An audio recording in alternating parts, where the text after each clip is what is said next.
প্রাথমিকভাবে আমরা ধারণা করছি যে এটি পারিবারিক কলহের কারণেই এই হত্যাকাণ্ডটি ঘটেছে।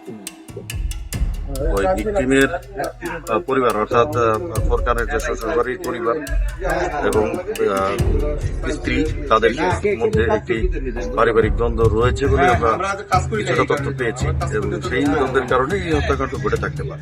সেটা কি নিয়ে দ্বন্দ্ব? সেটা টাকা পয়সা সংক্রান্ত বিষয়। ভাই 2 মিনিট দাঁড়ান, বেরোন না, টাকা পয়সা সংক্রান্ত বিষয়। আমরা আরেকটা বিষয় জানতে পারি। আমরা